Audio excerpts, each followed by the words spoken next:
Pendant des siècles, un peuple amazonien a développé une méthode incroyable pour enrichir ses sols. Aujourd'hui, ce savoir traverse les continents et inspire de nouvelles pratiques. Lequel?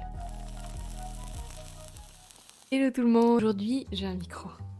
On a parlé des risques liés aux échanges de savoir agricole, mais chez Verger du Monde, on est convaincu qu'ils peuvent aussi être porteurs de solutions. Et voici un exemple qui en dit long. Aujourd'hui, selon l'Organisation des Nations Unies pour l'alimentation et l'agriculture, un tiers des terres agricoles mondiales sont déjà dégradées. En cause, l'agriculture intensive, l'érosion et le changement climatique. Pourtant, il y a des siècles, un peuple amazonien avait développé une solution durable qui pourrait fonctionner aujourd'hui. Il faut savoir que la forêt amazonienne est souvent perçue comme un écosystème luxuriant avec des sols riches et fertiles, mais cette apparence est trompeuse. En fait, la majorité des sols de l'Amazonie sont pauvres en nutriments et présentent une faible capacité de rétention des éléments essentiels à la croissance des plantes. Pourtant, dans certaines régions d'Amazonie, des chercheurs ont découvert des terres incroyablement fertiles, noires, riches en nutriments. La Terra Preta. Mais quel est le secret de cette terre magique et d'où vient-elle? La Terra Preta a été créée intentionnellement par des peuples indigènes il y a plus de 2500 ans. Elle est enrichie en biochar, charbon végétal, en déchets organiques, en cendres et même en tessons de poterie. Contrairement au sol amazonien naturel, elle reste fertile pendant des siècles. Et aujourd'hui, ce savoir traverse les continents. Des agriculteurs et chercheurs cherchent à l'adapter pour faire face aux défis climatiques. En France, l'INRAE teste le biochar pour stabiliser les sols et augmenter les rendements agricoles. Aux États-Unis, des agriculteurs l'intègrent dans leur culture pour réduire l'érosion et capter le carbone. Le biochar joue un rôle clé face au changement climatique. Il permet en effet de stocker le carbone dans les sols pendant plusieurs siècles et limite ainsi les émissions de gaz à effet de serre. En plus, il retient mieux l'eau, ce qui aide les sols à mieux résister aux sécheresses. Des exemples comme ça, il y en a d'autres. Il y a quelques semaines, on a eu la chance de parler avec un agriculteur d'Afrique subsaharienne qui a évoqué un savoir adapté donc au contexte de son pays d'origine, mais qu'on connaissait à la base d'Amérique du Sud. Ça, on aura l'occasion du coup d'en parler dans la prochaine vidéo. Abonne-toi!